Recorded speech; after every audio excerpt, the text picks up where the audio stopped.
I'm having a cup of tea. All right. Well, welcome everybody. And this is Udemy. I'm going to be teaching about teaching online. We're going to have a special guest today. This is Roma Waterman. And Roma is an Australian award-winning singer, songwriter, speaker, author, and professional vocal coach. What I like about Roma is she's worked with some of the top singers that have appeared on The Voice and all kinds of other shows. Roma has recorded 9 albums and written 3 books: The Handbook for Working Singers, The God Artist, and Releasing Heaven's Song. And she's most known and well known for her hit songs on Christian radio throughout Australasia. Roma, along with her husband Ted, are the directors of Sounds of the Nations Oceania, a nonprofit organization which exists to help equip, empower, and train artists to release expressions of authentic worship in their nations. Roma's website can be found at romawaterman.com. And one of the reasons I wanted to interview Roma is because of her quick rise as an instructor on Udemy. Roma's first course has generated over $4,500 in its first 2 months, which is an amazing start, in my opinion. I mean, I see a lot of Udemy instructors come on, and they don't typically have those kinds of results right off the bat. Usually it takes a little while to build up your presence on Udemy and to build up your marketing, and for Udemy to even notice that your course is there before you start seeing results like that. So it's very exciting. That's one of the reasons I wanted to invite Roma on board. So welcome, Roma. It's great to have you on the show. It's a pleasure. I feel really privileged. Thank you for having me. Absolutely. So I do have a list of prepared questions that I want to ask you, but I also just want to kind of get your experience. What has been your experience in the singing world? Because your course is all about singing, it's titled Online Singing Lessons, or is it Singing Lessons Online? Singing Lessons Online, yep. Singing Lessons Online. So I'd love to hear just your background in singing in the music world, and give us a little blurb on that. Yeah, so I grew up in an Italian family where music was very important. You know, my grandfather played the piano accordion at every event, and I used to sing. I've been singing since I was about 3 or 4, and in fact that's all I ever wanted to do was be a singer. And so I didn't want to be a fireman or a truck driver or anything like that, and changed my mind halfway through. So I've grown up with music my whole life, and then when I was about 10, my parents started me on piano and singing, and I just started really getting involved in my church and singing at church. And then that led to, I think I was 18, I recorded my first demo in a studio, and I got the bug after that. Wow. So at about 20, I recorded my first album, and I actually had a rise really quickly in the Christian music industry here in Australia. It happened probably too quickly because I was quite young, but a record label here in Australia signed me up, and I started touring with some American bands. If there's any people here that know Christian bands like DC Talk and Jars of Clay, Michael W. Smith, I would be like the support artist for them when they came to Australia. And we did a couple of tours to the US, and I spent the next 10 years basically traveling around Australia, America, and Asia. And during that time I was doing my vocal training, classical vocal training. So I studied for about 15 years that, as well as piano. And I fell into session singing, working on television with artists here and American artists that came out. I still remember one of the very first major gigs I did as a session singer was with Kenny Rogers at one of the big events here. It was really fun, and his support artist was Reba McEntire. So we got to meet all those guys, and that just led us to doing television work. And I started the Melbourne Gospel Choir, which has been going ever since. So that's my experience. And then one of the reasons I became so passionate about teaching was because after all those years of singing, I actually started to have trouble with my own voice. Even though I was trained and I knew what I was doing, I probably wasn't being authentically me in a lot of those situations. I was trying to be what I thought the industry needed, and so I was pushing my voice a lot and having a lot of trouble. And 2 weeks before a major tour, I came down with vocal nodules, lumps on my vocal folds, And the specialist said to me, you need 6 months off. And if that's your job and you get told you have to have 6 months off, that's not fun. And so I had to actually give up my career for a year. It ended up being a year. And I went to one of the best vocal teachers in Australia who taught me speech therapy and got my voice back to better than what it was. And I became so passionate after that for professional vocalists in particular that had a lot of vocal trouble. That was about 15 years ago now, and I've never had any vocal trouble since, but I started to spend a lot of time vocal coaching other people that had trouble and became quite well known as a vocal coach. And so I'm a big talker, but that's the short story, believe it or not. That's great. Well, we've got somebody over in the chat bar saying you're living your dream. That's awesome. And that is exciting. I am, but don't you think that, thank you for that, but living your dream's hard work too, don't you think? Well, absolutely, yeah. Yeah, sometimes it is. Yeah.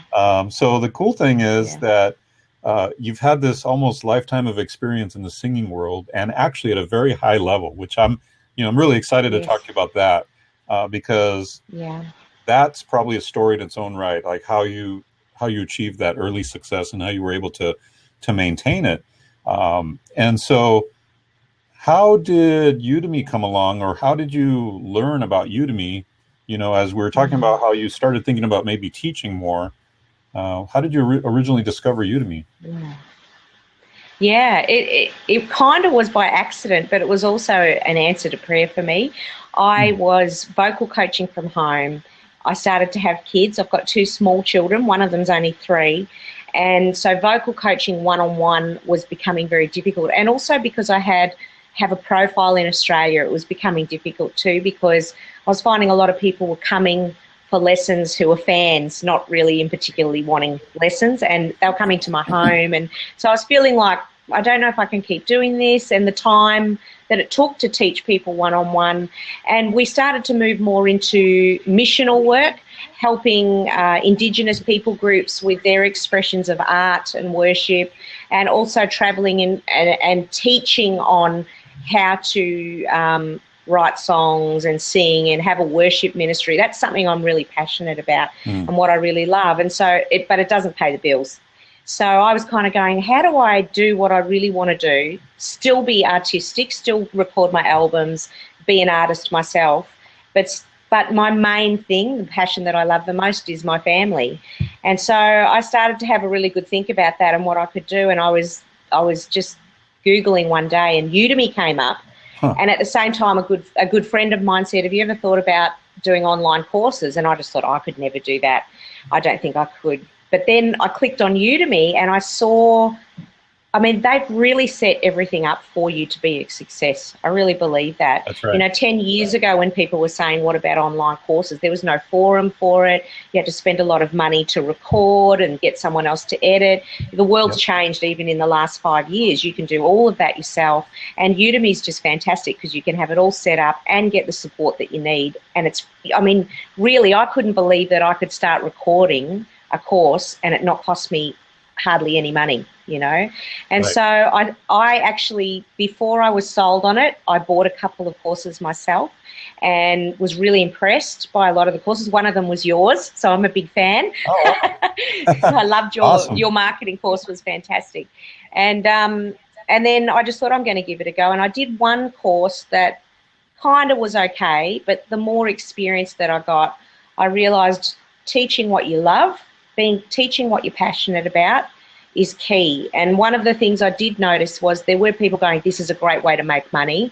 I'm just going to do courses that make money.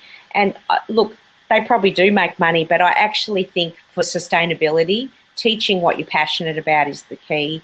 And so for me, singing is passion. And so I thought I'll give it a go. It took me quite a while to do that course because I thought I want it to be the best that it can be. And probably a lot of instructors on here, they've taught in classrooms, in small groups, in colleges, and they're good at teaching, but it takes so much more than that, doesn't it? So I knew that my content was good, but I had so much to learn about lighting, sound, editing.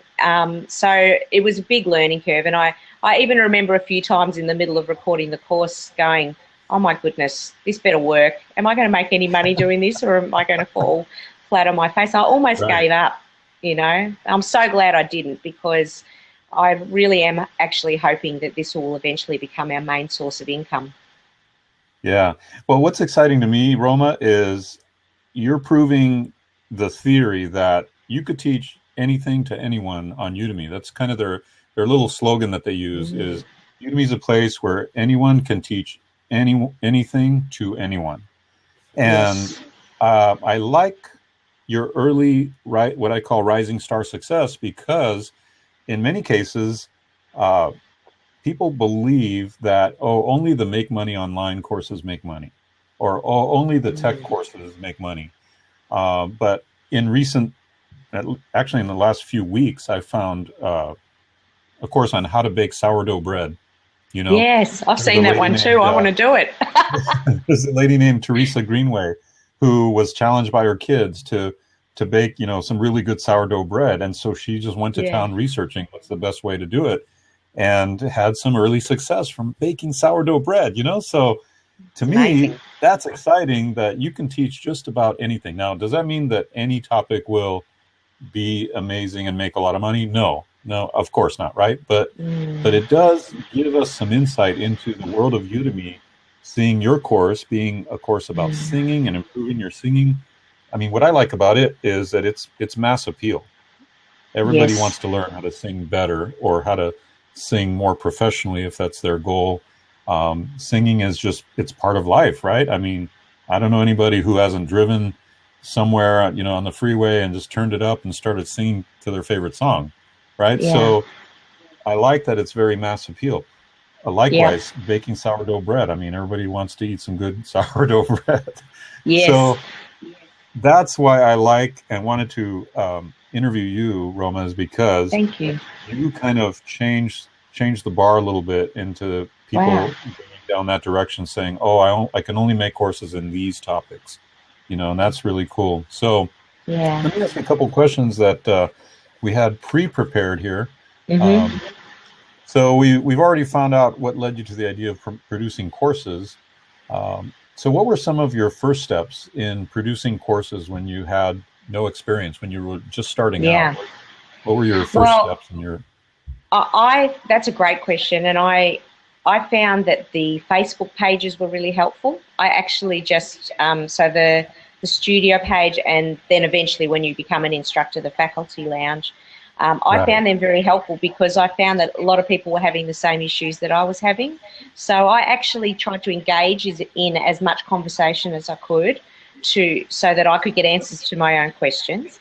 And then I just went and did a whole bunch of courses before I even started recording my own. I thought, I'm going to That's learn smart. from other people. And Yep. it's probably one of the first times, as you get older, there's, when you're in your 20s, everything's new. Everything you're learning is like, wow, this is just like a whole new world. As you get a bit older, there's not much, you don't have those experiences as much anymore.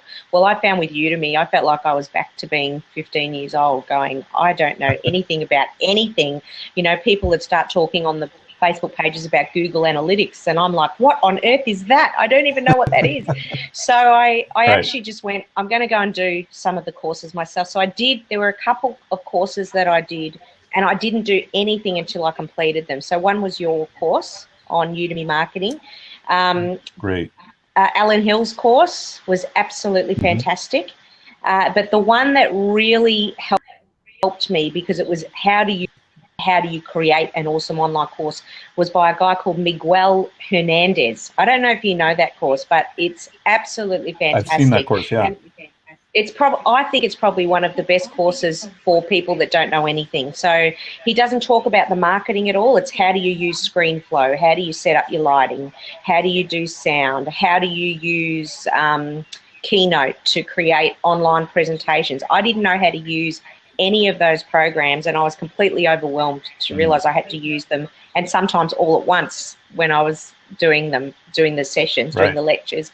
And so I did that course, and then I actually even did lectures in the order that he'd done them. Like, I actually just copied everything the way he did it, because I had no idea of how to do things. So I That's even great. copied how he structured his lectures. So, for example, one of the things that he did that I really liked is he had at the beginning of every section, you do this too, I think, actually. He had an introduction lecture that maybe went for 30 seconds that just said, this is what we're going to learn in this section. And then at the end of each section, maybe 3 or 4 lections, he'd go, okay, here's a summary of what we've learnt.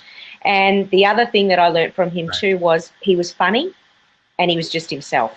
And I was quite surprised. He wasn't professional, because originally when I logged into Udemy, I assumed you had to be very reserved, and I'm not like that at all. I'm a bit of a klutz. I fumble over my words. I'm a joker. And so I thought, oh, I can actually be myself and do a course as myself.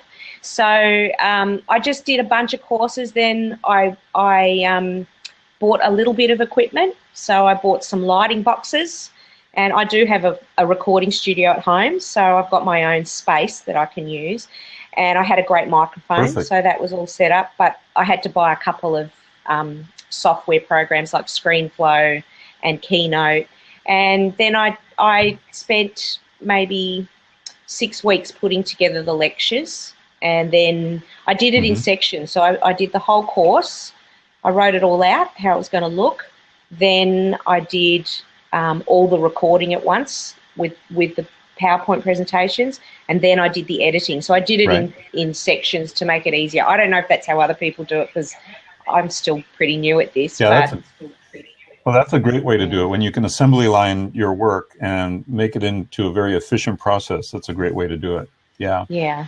So let me ask you, in our conversations, we talked about how last month you did pretty well with your course, right? Would you care to share how much you did on that? Sorry, you cut out then. Did you just say how I did pretty well on my course? How did I do that? Is that what you said? Yeah, you did pretty well with your income last month, I think it was, with your singing course. So yes. I know, like, the way I've promoted this interview is saying that you did 4,500 in your first 2 months. But how about sharing a little update on how it's doing now? Yeah, well, so I've had the course up for 4 months, and I've made just over $12,000, which is amazing. And when that converts to Australian dollars, that's actually $15,000. So it's better for me being an Aussie. Oh. But look, I am completely blown away. Honestly, it's been amazing. I'm amazed, but I have worked very hard. After I did those courses on how to do an online course, then I went on to how do you market your course. And that by far was far more overwhelming than the content, because every lecturer is going to know what they're talking about. It's how do you market. And I don't know about Google Analytics. I'm still learning all that stuff. So I did get a little overwhelmed. But one of the things that I do have is an audience. So my public Facebook page has about 6,000 people on it.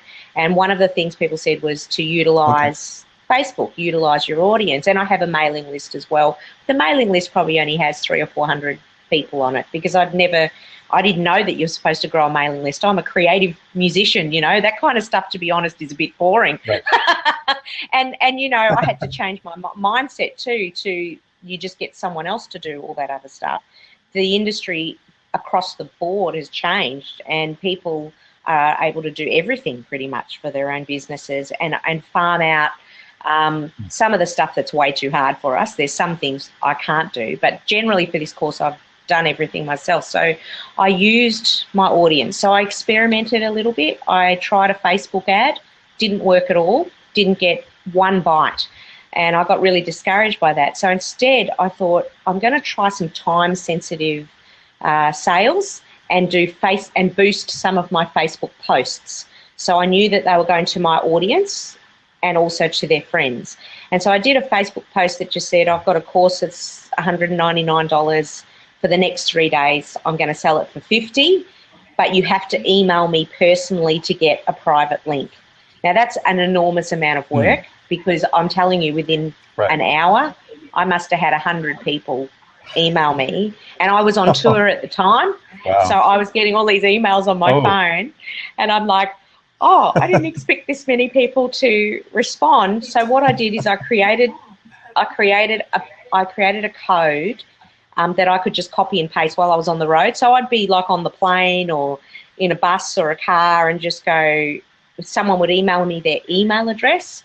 I would email them back with the code and have a bit of a discussion with them. So I developed, I didn't become best friends with them, but I really want people to know that I'm interested in them. This isn't just about sales. So I got there, Right. I was able to build my mailing list by doing that. But also, Good. I think I must have sold. I think that month that I did that, I sold $3,500 worth of courses myself. So I was really proud of Wow, that. that's awesome. Yeah, that's awesome. And what I like about that story, Roma, is uh, as you've said, you're not a marketer. No. You don't know that much about marketing, and you feel like marketing is boring. And even with limited marketing knowledge, you're able to make $3,500 in a month Yeah. with your Udemy courses. I mean, that's pretty awesome. So that's a testament to a couple things. Number one, the power of the Udemy marketplace to bring students to you for your course. Obviously, you had a quality course to start with. So you have a quality course, Udemy bringing you students because Udemy recognizes quality courses and will promote those. And then your own marketing efforts, which you were able to turn into a nice income and a nice ability to help your students as you go. And so I also like what you said earlier about how you were a little nervous about inviting people over to your home for coaching, their voice coaching and singing lessons and things like that, because some of them were fans as opposed to really wanting to learn and that kind of thing. So I could see there would be privacy issues there that you'd be concerned about. So this Udemy allows you to teach worldwide, right? Yes, it's amazing. And to anyone and everyone that wants to learn. Well, I did a little bit of. So that's awesome. Well, I've currently got about 2,000 students in that course in 4 months. And I sat down the other day and tried to work out if I taught that many people one-on-one at home, how much time that would have taken. Right. And I probably would have had a nervous breakdown. So I was just like, wow. I'm getting emails from professional singers in the UK and all over the world asking questions, asking for more from the course. I feel privileged that I'm able to reach these people. And I don't know if this is a marketing thing or anything, but one of the things that really got me thinking was there's only so far I can go with my own sphere of people. There's an end to that. Right. But with Udemy, there is no end. Yep. It's not, people don't know about your course because they're attached to you or they know who you are. They know about your course because there's millions of students on Udemy, and I know that there's lots that has to be factored in for that in terms of where you come up in the search engine and all that kind of stuff. But I do believe, I sincerely believe if you're passionate about what you teach, you will do well. I really do.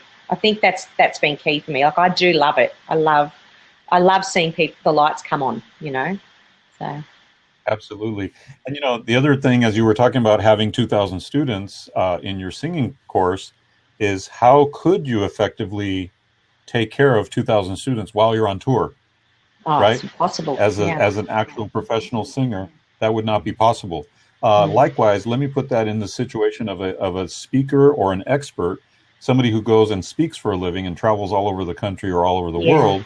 That person wouldn't be able to have a very effective consulting or coaching practice if they're speaking all over the world and that kind of thing. But with Udemy, they can upload their course once, and then they get to help people over and over and over again. And it's actually amazing. Those are some of the most,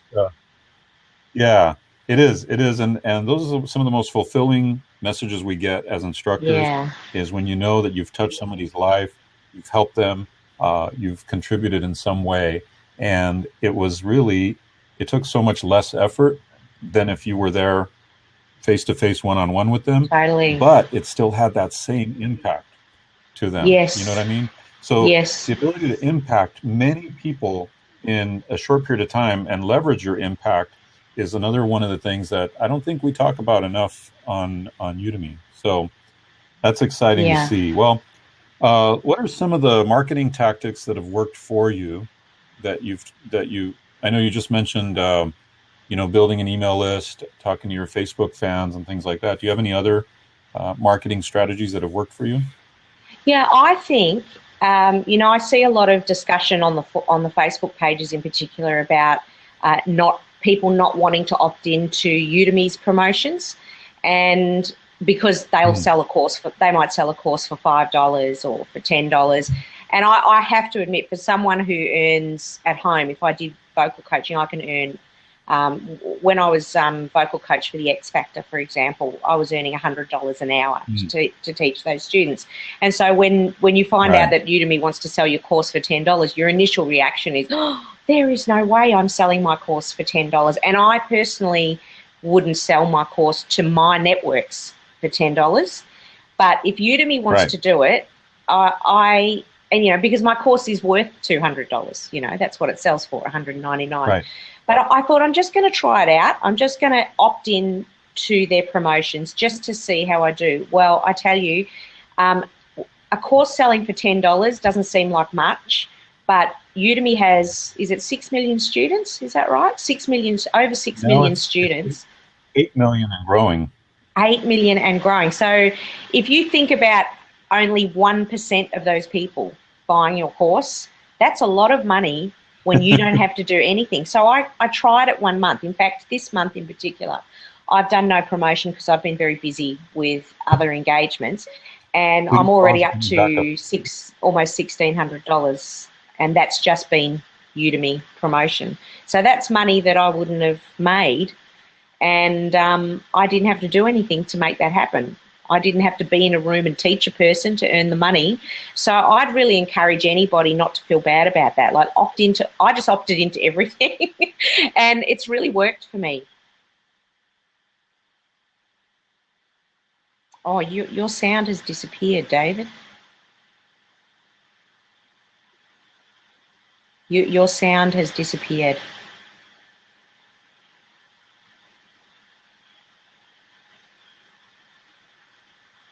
Don't know what's happened. I might have to sing.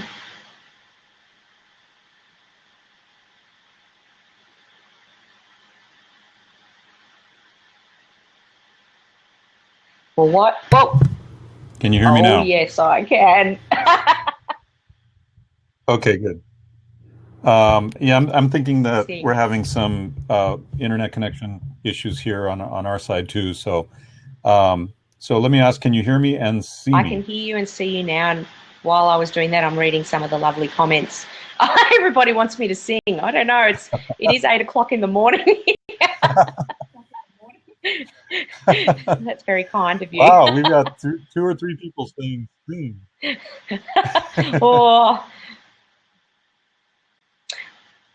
Yeah, maybe we'll do that towards the end of the interview. I'd be happy to. I'd be happy to. And, that would be awesome. Okay, no worries.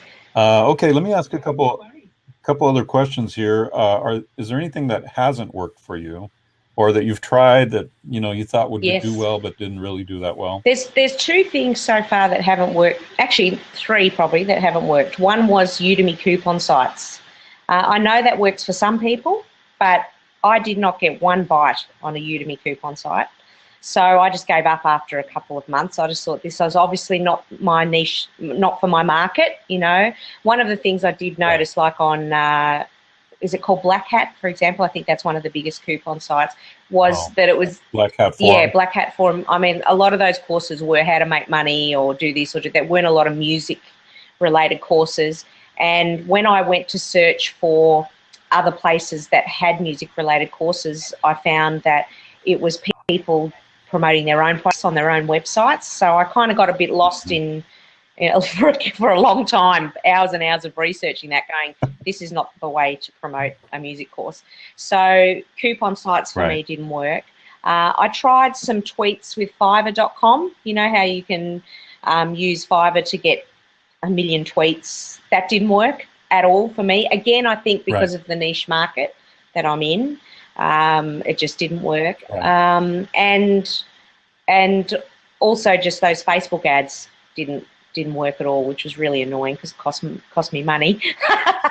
But, I don't mind because I'm making a good living, so it's okay. Right. Well, and all those things you mentioned, I think it really depends on the topic that your course is about, whether it will work or not. And I have a thing about coupon sites. I think that coupon sites will work if you have a very broad appeal or a very mass appeal topic where anyone would, like, for example, let me give you an interesting example. Early on, maybe about a year and a half ago, somebody posted a course about how to get great deals at Target. Now, I don't know if you have Target stores out in Australia. Do you have Target? Yeah, it's one of my favorites.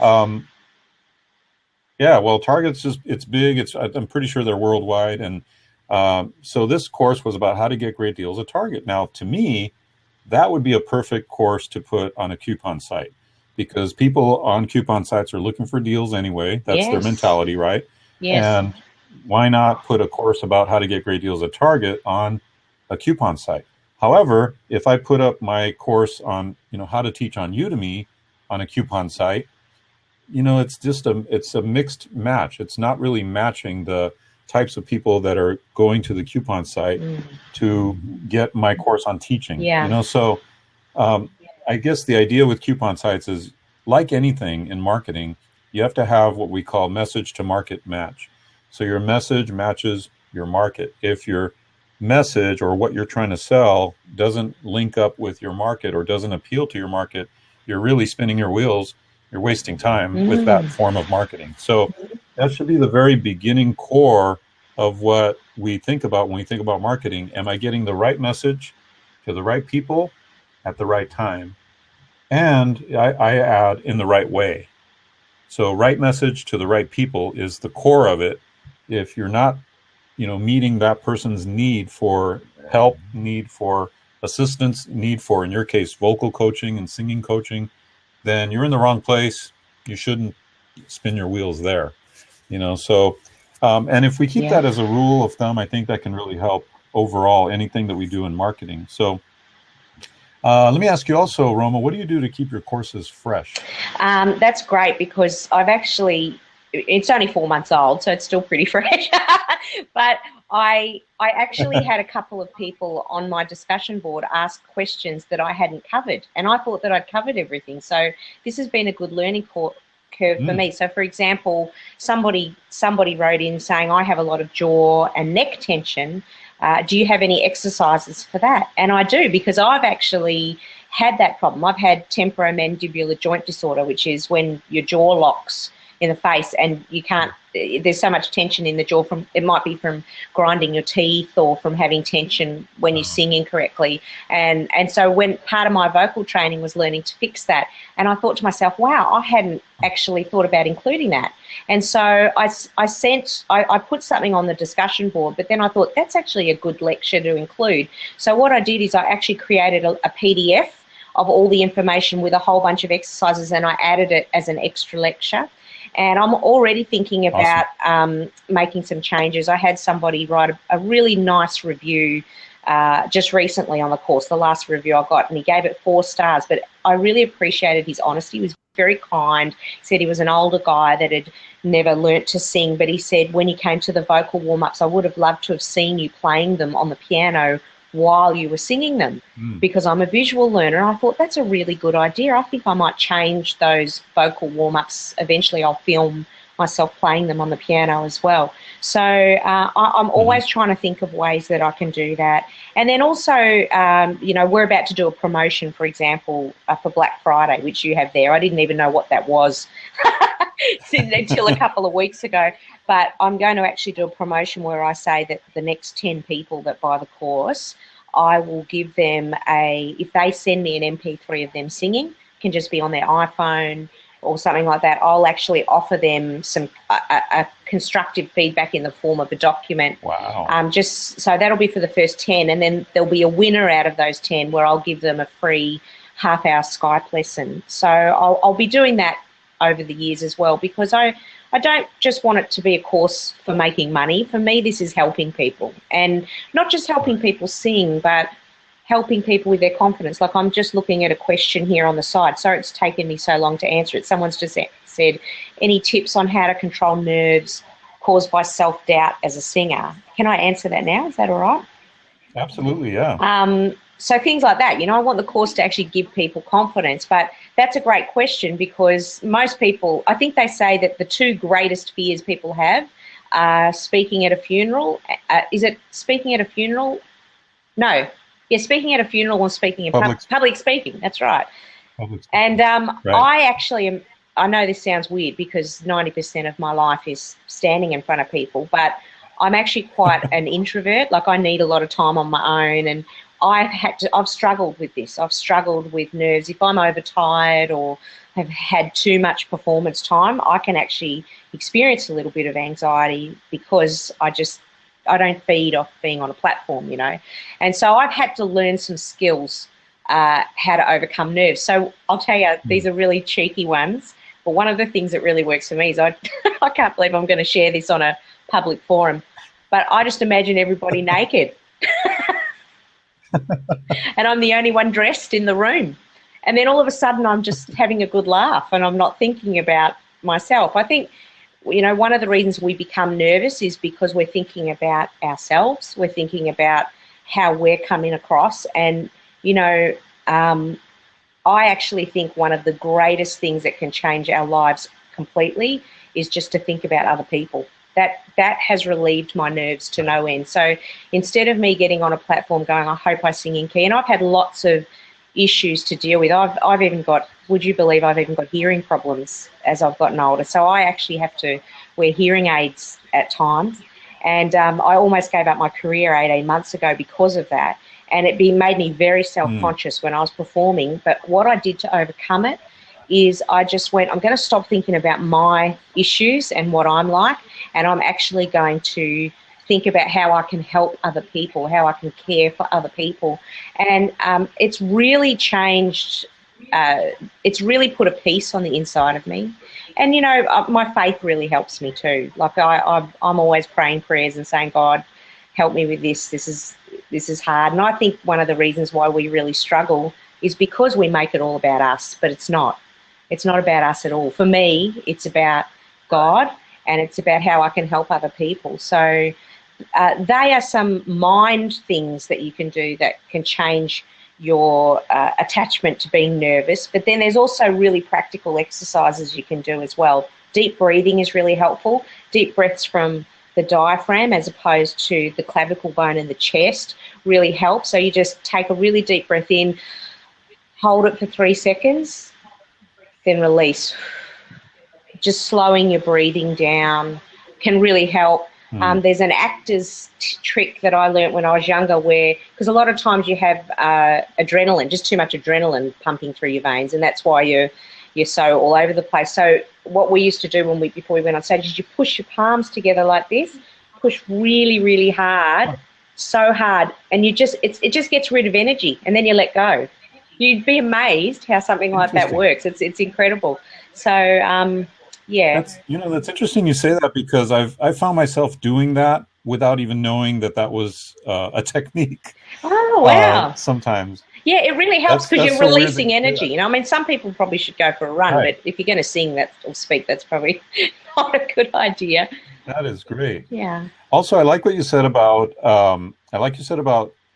not making it about yourself, but making it about the people that, in your case, as a singer, you're serving them, especially as a worship singer. You're there to serve the Lord. You're there to serve the worshipers, right? But what I like is that what I like to think is stop thinking that it's about you or anything about you, because people don't even think that much about you. They're there for the experience. Yeah. And I apply this to public speaking. I don't sing, but in public speaking, I automatically just put myself in the audience's shoes and think about what they're perceiving, not from a judgmental point of view, not like, oh, they're judging me or how I look or what I'm saying. But I speak very off the cuff when I'm public speaking. And by just putting the emphasis on what are they going to learn out of this? What are they going to get out of this? What is in it for them? You're coming from the right place. Yeah. And it takes you off of you and takes you onto them, and to think about what's going to make it best for them, you know. And so likewise, just even on a blab like this, or even on a course, when you're teaching your Udemy course, you know, we tend to feel like, man, what are they going to think about this? How is this going to be perceived? No, think about how are you going to serve and how are you going to help these people And then this whole other level of excitement comes up, right? Because now you're coming from a servant point of view, Yes. not from a, oh, it's all about me, So point of true. view. So Yeah. that's great. Well, we talked a little bit earlier, Roma, we talked about how your Udemy course was an answer to prayer. And it wasn't until we had this private conversation, you and I, on Facebook, and you talked about that I realized, oh man, my Udemy experience has been an answer to prayer. And the reason that is because I came off of a TV infomercial where we were selling my how to eBay courses and was making an incredible income with that and helping a lot of people with it.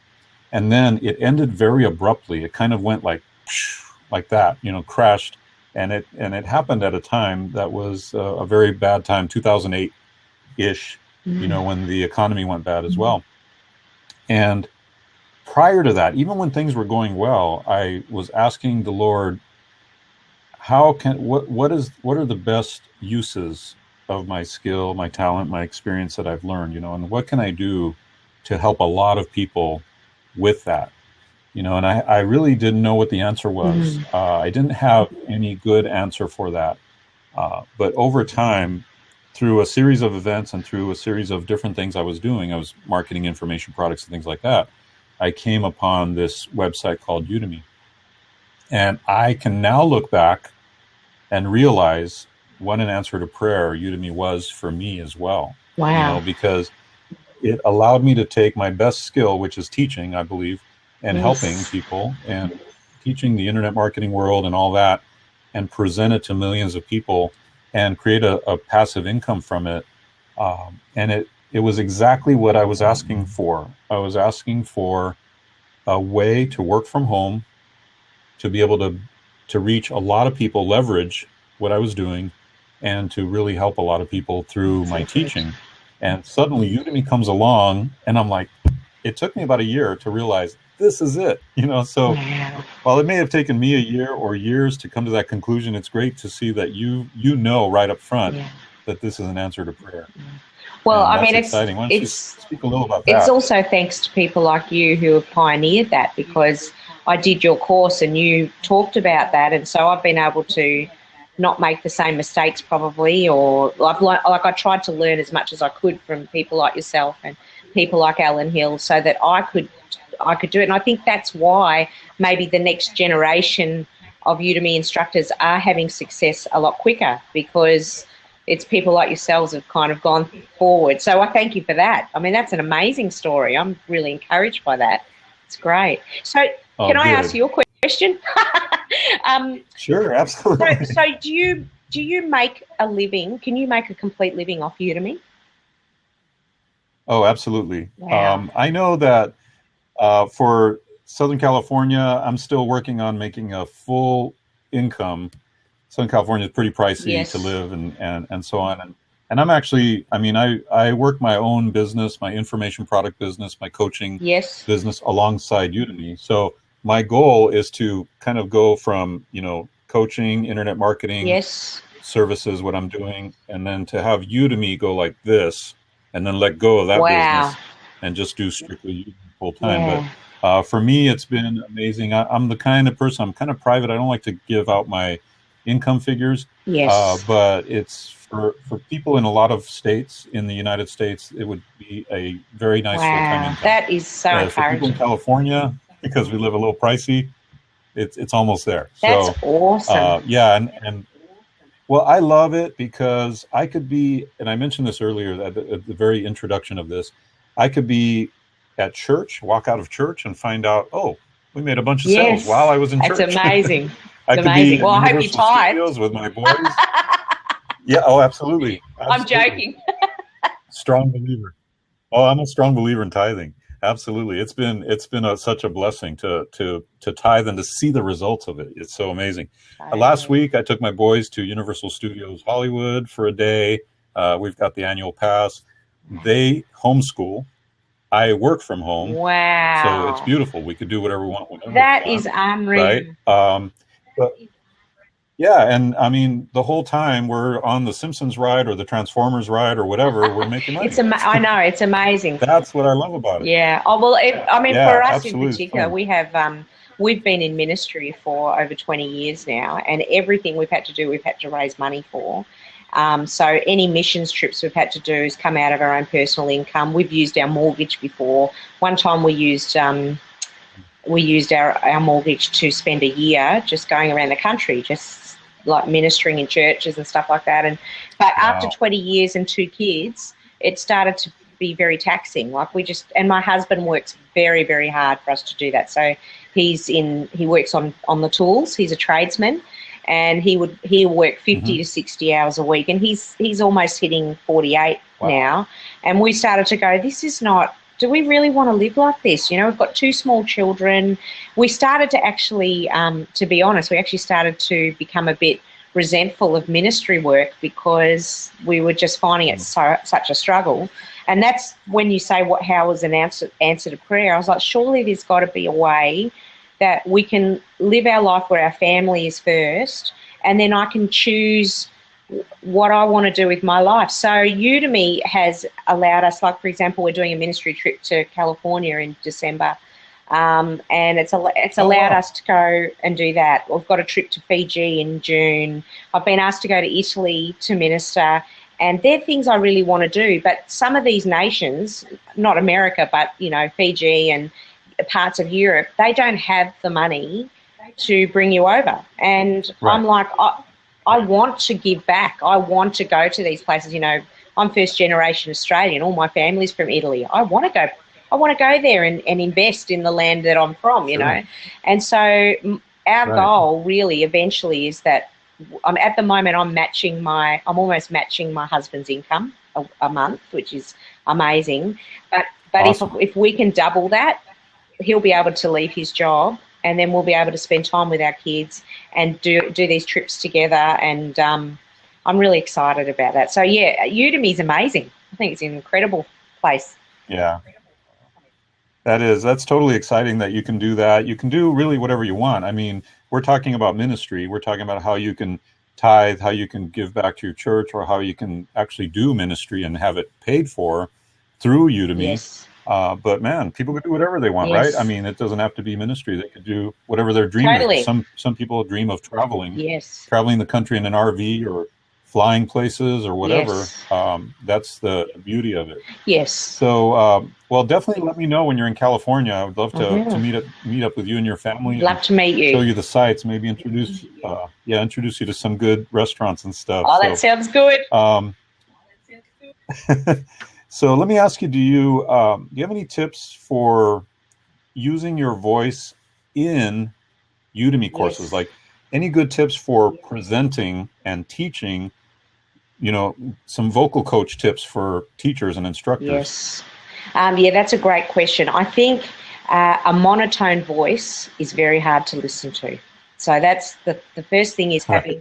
having colour in your voice. So the way that I tell people to get that when they're speaking, in particular, like because we do a lot of performance skill exercises as well for people to present themselves on a platform, and I think the same goes for when you're speaking on your Udemy courses as well.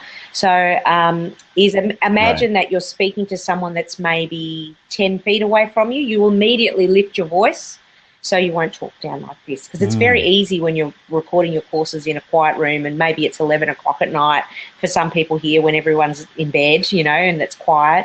It's easy for you to just talk really right. softly like this. So actually lifting your voice, so you're speaking to somebody that's across the room. You're not yelling at them like this, but it's enough for you to lift your Right. voice. That actually immediately gives colour to the voice. Breathing correctly is really important.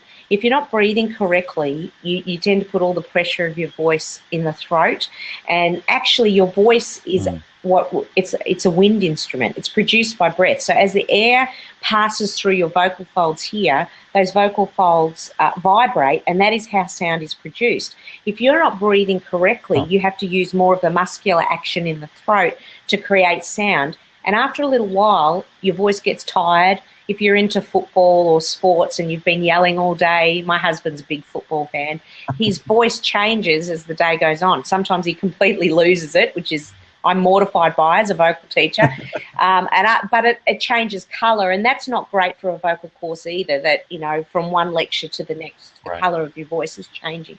So taking deep breaths from the diaphragm, which is the muscle that's located underneath the last rib of your rib cage, as opposed to chest breathing or shallow breathing, is really important.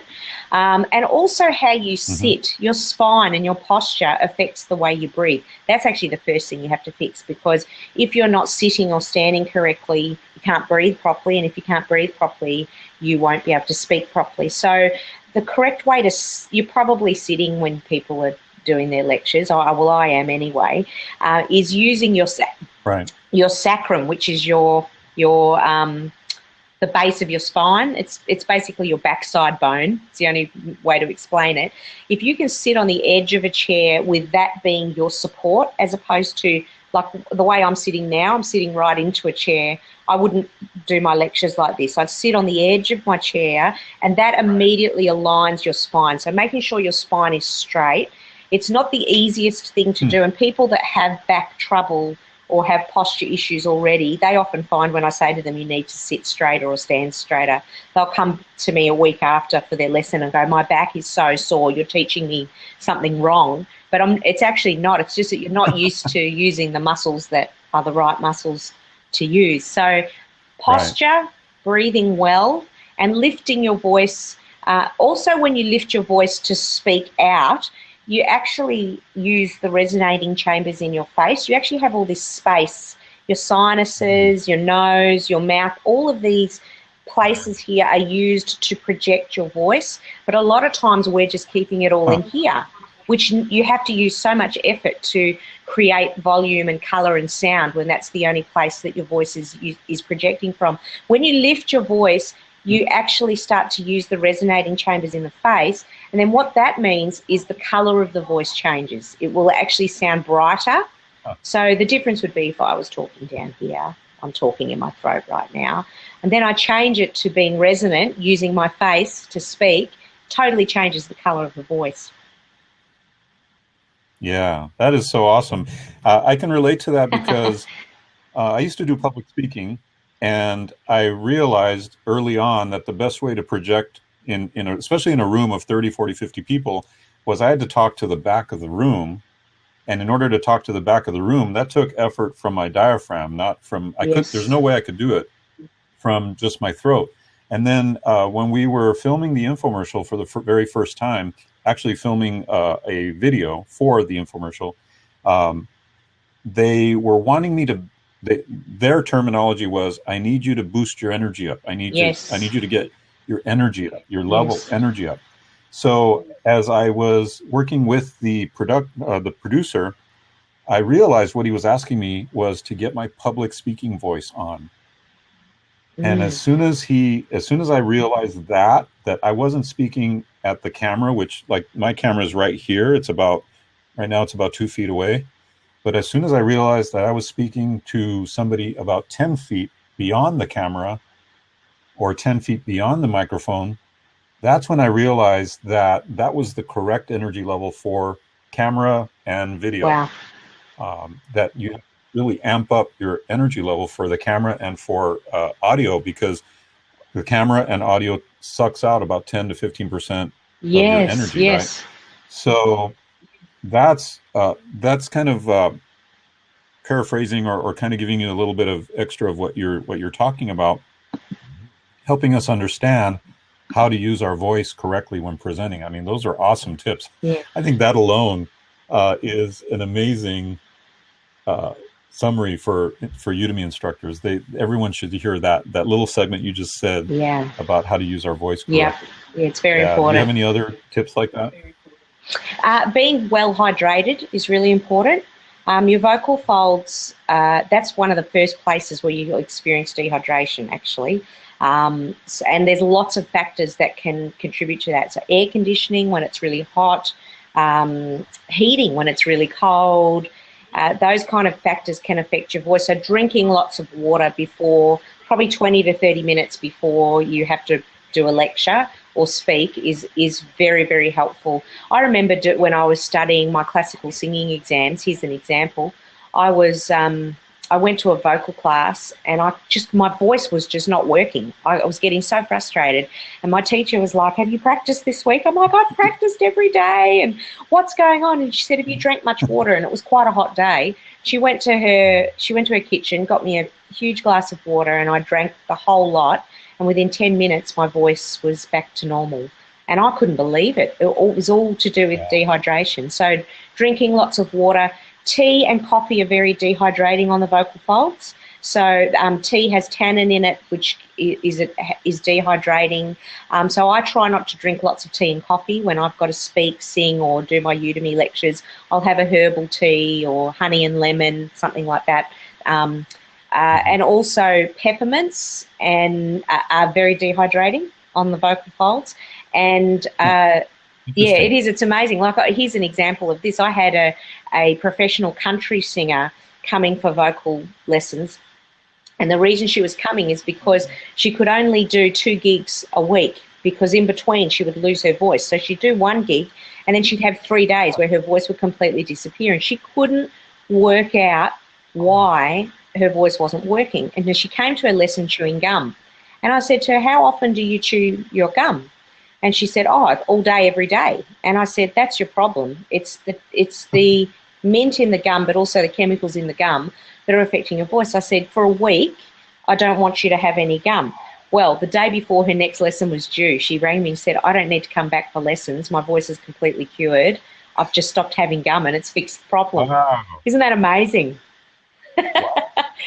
That is amazing. Gum and... That's like a little known insider secret, right? I mean, there's just things we wouldn't even think about. That's amazing. It's incredible. I mean, I've even had preachers say to me, why do I keep losing my voice while they're chewing gum? And I'm laughing, going, well, get rid of the gum. And they're like, but my breath's going to smell really bad when I'm praying for people. I'm like, well, who cares? That's great. Well, let me ask you a couple other questions here as we're getting close to the end. We might open it up for questions as well for other people to come on. Someone's just said, what do you believe? Someone's just said, what kind of gum? Go ahead. Pretty much any gum. It's got to do with the chemicals and the mint, and mints can do it. And also, I don't know what you call them over there, cough lollies, lozenges that you use, cough drops. Yeah. Sometimes they can actually work against you if you have to sing. So, for example, we have a cough drop here called Difflam, which has an anesthetic in it. So if you had a really sore throat, you'll take it and it'll help your throat, which is great if you don't have to sing or speak. But the only issue with that is that you don't know if you're causing any damage because you're not feeling anything. And so you can actually do more harm than good. These things aren't bad if you don't need to use your voice for a certain period of time. And in fact, here's another little insider tip. Something that really can affect your voice is aspirin. Aspirin is an anticoagulant, which means it thins the blood. And that thins the vocal membranes because your membranes are made up of blood. And so I know people who have hemorrhaged their vocal folds from taking aspirin. So we often say to singers, I don't use it at all. If I'm going to use it, I'll use Panadine or something. I don't know if you have that. It's different to aspirin here. But aspirin is just a no-no for singers. We just don't use it at all. But I've had people have hemorrhaged vocal folds from aspirin. It's amazing, isn't it? Wow. That is amazing.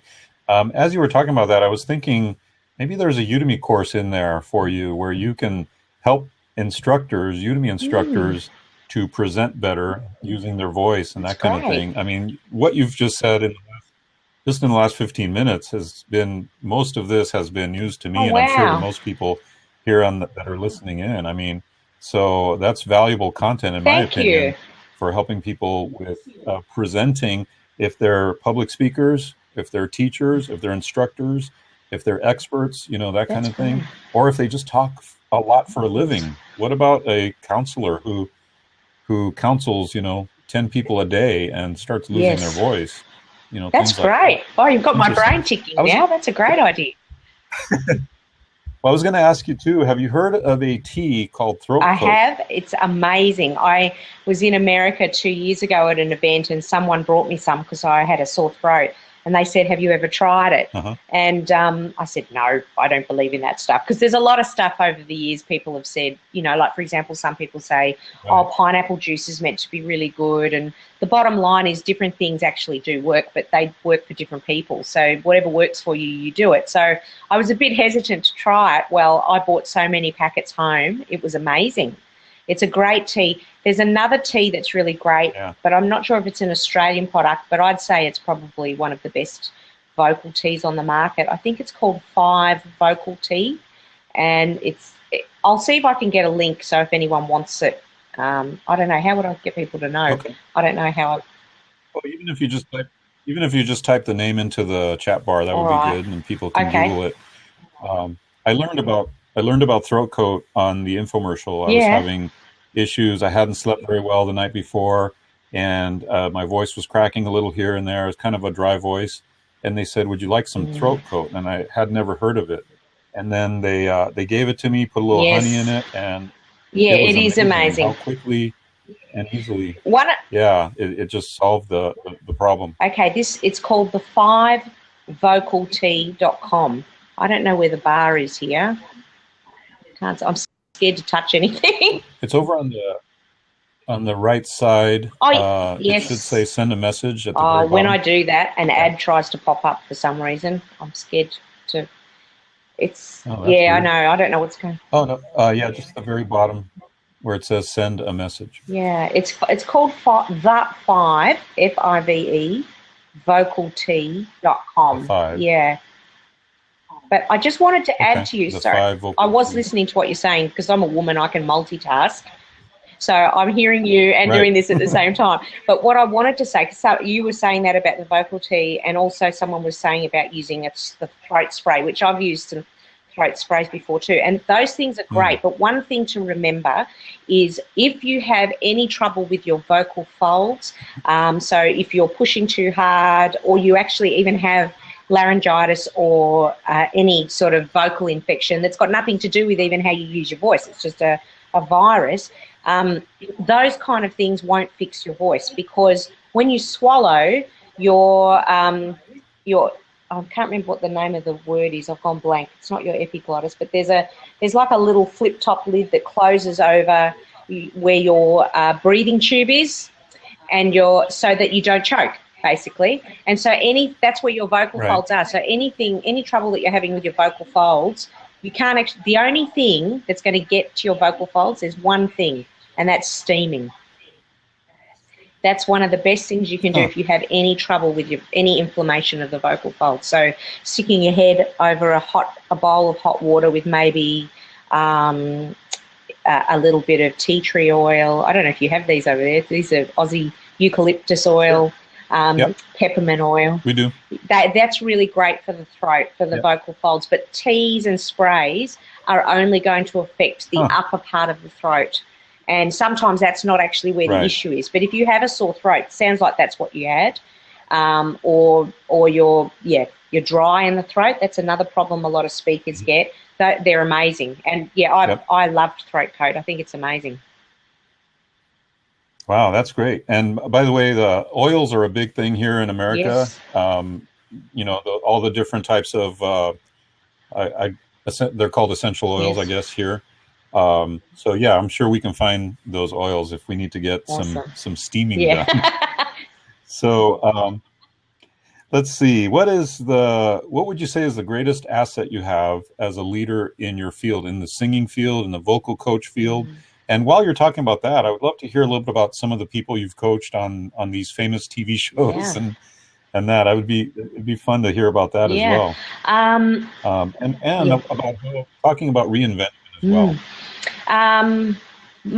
The greatest asset I think anybody can have in their field is being themselves, being authentic. I actually think you can teach anybody anything if you are genuine, because a genuine person is willing to learn. So I want to learn from someone who's always wanting to learn. I don't care if they don't know everything, but if they're a sponge and they're wanting to learn more, I want to learn from that person, you know. I don't want to learn from someone who doesn't know Right. anything. That's not what I mean. But I think authenticity is the key to uh, to to having a great course. And I think that some of the lecturers that are the most successful, that's actually one of the reasons they're successful. Like Alan Hill just had me in stitches, some of his lectures, because he was just so matter of fact and funny. And he's like, I'm not going to tell you all my secrets because they're my secrets, you know. And I love it. And people Yep. love that because they feel like they're getting the real person, not a persona. So I think authenticity is key. I think you obviously do have to know what you're talking about. I think for me, I don't know why this thought came into my head before we started. It's you know that saying, "Jack of all trades, master of none." I Right. think as a Udemy instructor, we need to be a jack of all trades, master of one. So my one is I'm good at teaching singing. I'm good at vocals. I'm good at music. That's the thing I'm best at. But I also still need to know how to do all the other stuff as well. And I might be a jack of all Right. trades with that. Like I might not be the best video editor or the best marketer, but the master of one, I'm the best at that. So finding out what you're really good at and go, Right. okay, that's my foundation, that's my thing. And then all that other stuff, you still got to know how to make it all work. But it's okay if you're not amazing at it, because I'm not amazing at it. Like I'm as surprised as anyone at my success, but I'm also delighted. But I think that, and I'm still learning. I've got lots to learn. I'm already trying to think of new ways to film so it looks better, and editing, how I can get more out of the programs that I've got. But being the master at what you're good at is really important. And I'm also trying to find ways to learn myself. So I've done a whole bunch of the vocal courses that are on Udemy, and there's some that Oh, really? weren't great, and then there were some that were amazing. Like there's one, I can't remember her name off the top of my head, but I think it's one of the best vocal courses on Udemy. And so what I did is I did that course, and I really liked the lecturer. She knows what she's talking about. She's funny. She was really funny, really herself. And then I went, okay, I'm going to try and make my course as good as hers. You know, and it wasn't a competition with her, but it was more me kind of going, how can I make my course as good as this course? So me learning in my field is very important, keeping up to date with what's happening and continuing to develop my skills. That's great. And I've seen courses that I've taken. I take a lot of courses on Udemy too. And I've seen a couple in particular from one instructor that just blew me away with the production values. I mean, it was just incredibly well done. And that inspired Yeah. me to have a goal. And the goal is to be able to go into a studio, full professional studio setup with a teleprompter and everything, and dramatically increase the production value of Wow. my courses, because most of my courses are PowerPoint. And so Yes. I'm limited as to what I can really convey. But I've recently just understood how important it is to have face-to-camera videos in my So courses. So is. yeah, so I'm adding face-to-camera videos. That's like Great. stage one is add face-to-camera videos that I produce myself. But then stage two is revamp all the main courses that I have and really add some production value to them to get them to That's another level fantastic. of professionalism. So I like what you're saying, because I think we're of the same mind. We want to provide the best possible learning experience for our students. And that doesn't necessarily mean you have to be, Steven Spielberg, right? You don't have to have amazing visuals, but Yeah, why not? If you want to provide the best for your students, why not have, totally. if you don't have that ability right now as a beginning Udemy instructor, at least have that in your mind's eye that you're going to go for that as you grow and Yes. as your Udemy business grows, So, Yes. yeah, that's been really exciting. So what's That's next for great. you, Roma? Oh, what's next? Well, I talk like that because it's early and I've got two small children. So the juggle of, I mean, it's been a really interesting juggle working and being a mum, but that's okay. It's a good juggle. Yep. I'm completing a new book. So I'm writing a book. I'm just on to the last chapter now. The book's called Your Creative Identity, Becoming Who You Are to Create What You Love. And for me, one of my passions is all the artistic streams. How do we get artists to have a healthy identity of self so that they can create better art. And one of the things that I find across the board, and I actually think it's not just artists, I actually think it's anybody, we have so many thought processes that affect the way we create. And, you know, things like dealing with rejection. How do we deal with rejection?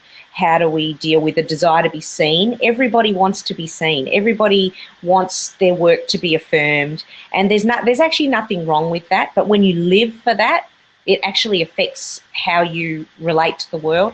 So right. I'm doing a whole bunch of stuff around that, how to redeem your imagination, how to dream, how to take what you dream and turn it into action. So I'm almost finished that book, and then I'm going to turn that into a course, which I'm really excited about. And I've also got 2 other courses in the making as well, which I've finished the outlines for. One is a songwriting course I want to finish, and a couple of other vocal courses that will be smaller. So things like how to increase your vocal range, how to blend your vocal registers. I think a public speaking one sounds good too. You've got me thinking about that. So I've got so many ideas. I don't know where to start, but the book's the first thing. I've got to get this book done. That's great. Well, as we're starting to wrap up here, I do want to be able to open it up to questions if anybody wants to either pop on to the blab or ask the questions in the chat bar.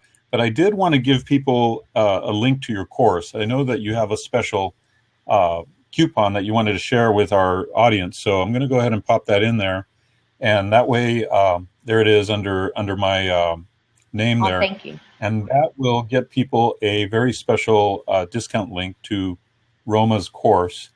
And that'll give you some amazing experience with singing and things like that. So, well, it's been awesome. I still, like I said, want to open it up to questions. So if anybody has questions, or if anybody wants to even pop on to our blab, I'm opening up a seat right now. And I know we had several people asking if you would sing a little for us. So you think all right, you might be able to I can. Something. All right. Just remember, I'm an introvert. I know it doesn't look like it, but anyway, let me answer this question here, though, about singsnap.com. I've actually never heard of that, but you've got me thinking. I'm going to go and check it out. That looks very interesting, because I'm actually not aware of. I've done a bit of research to find out where I could market my courses, and I couldn't find anywhere that wasn't marketing their own courses. I emailed a couple of people and no one responded. So thank you for that, Barb. I'll have a look at that. But all right, I'll sing a song. Want me to sing? I'll sing you one of my favourite hymns. Is that okay? All right. Amazing grace, how sweet the sound that saved a wretch like me. I once was lost, but now I'm found. I was blind, but now I see.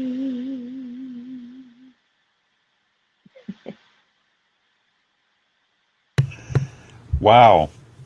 Thank I don't know you. if that's blab history. I don't know if other people have sung on a blab, but I don't know if they've sung like that. That was awesome. Thank you. It's a bit weird, but thank you. I appreciate you asking for me to sing. Yeah, that's awesome. Can I say something about that, sure, by the absolutely. way? Because I'm not putting myself down when I say this, but I'm not the best singer in the world. I'm not the best singer in my field.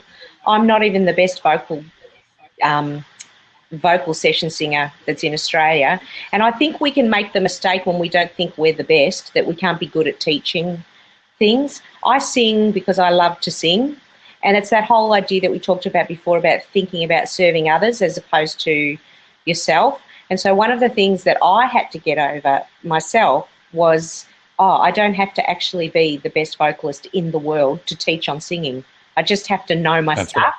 And be good at what I do, but I don't have to be the best. That's right. And I think that goes across all fields, don't you think? You can just You've just got I to, agree. Yeah. yeah.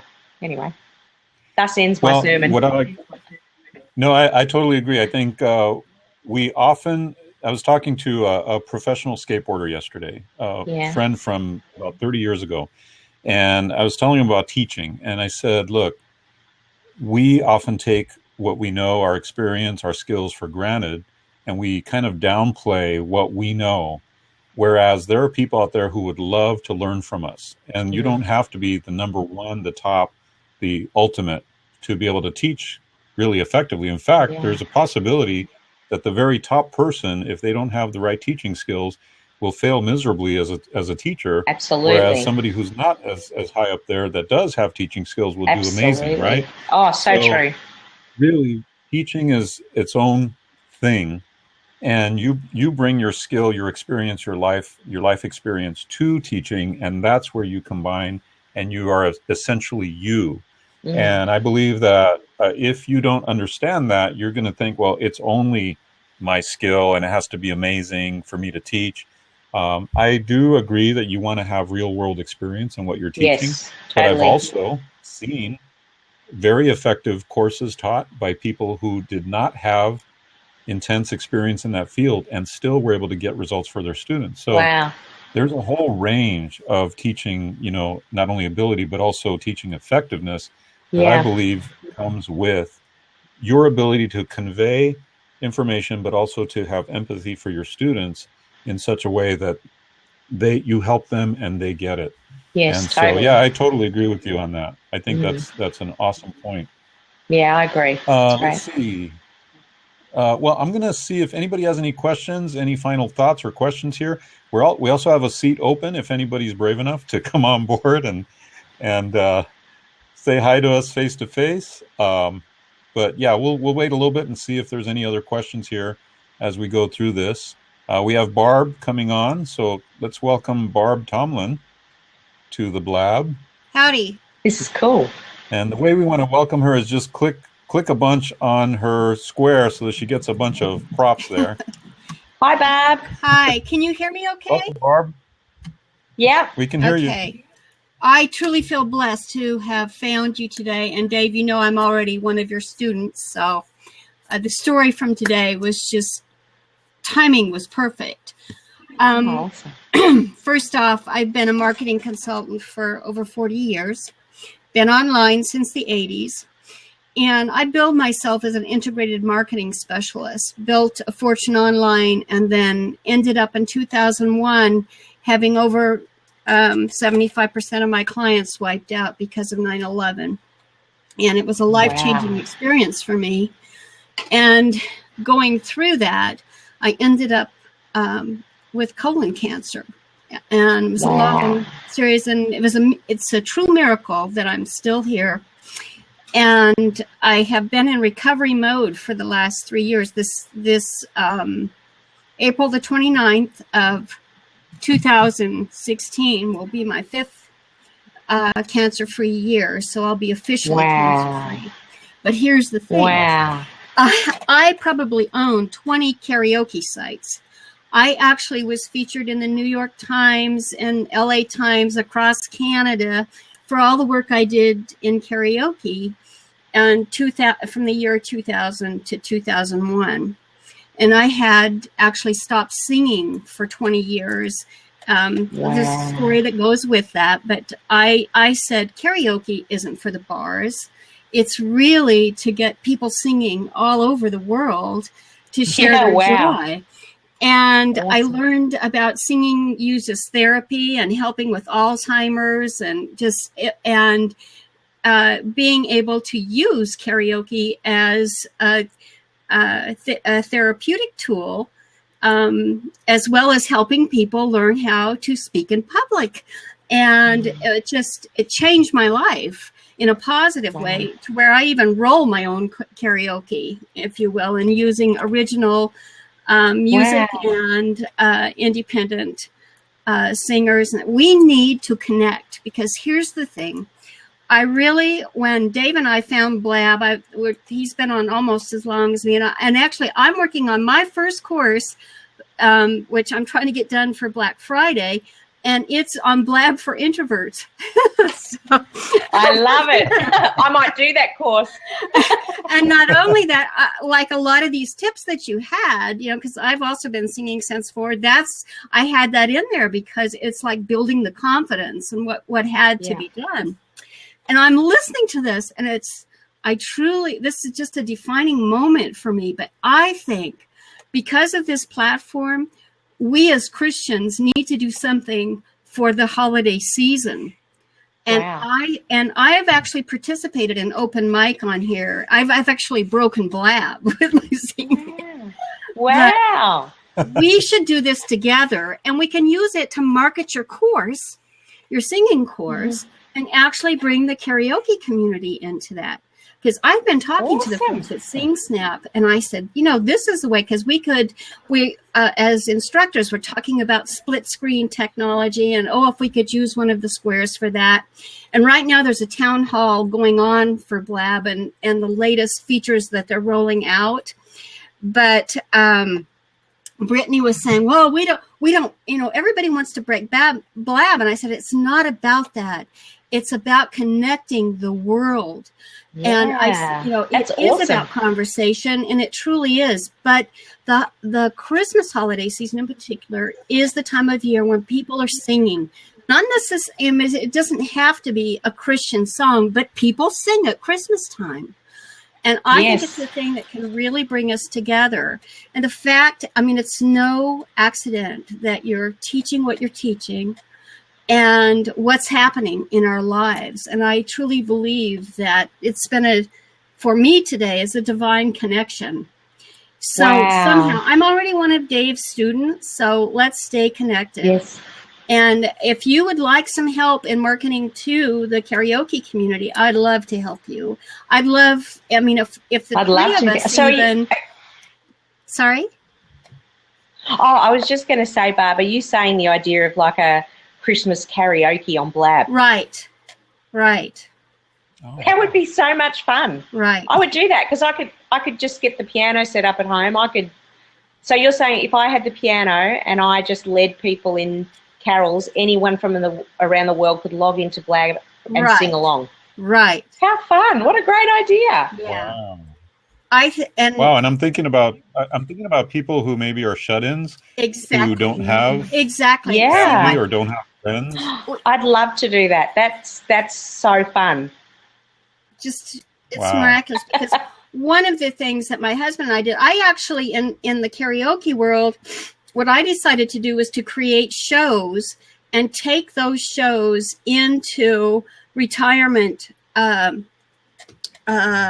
complexes. And they said to them it was like a Las Vegas show. There were little old ladies in their wheelchairs and with their walkers chasing after my husband because he did all of the Frank Sinatra stuff, all of the classics we were in there.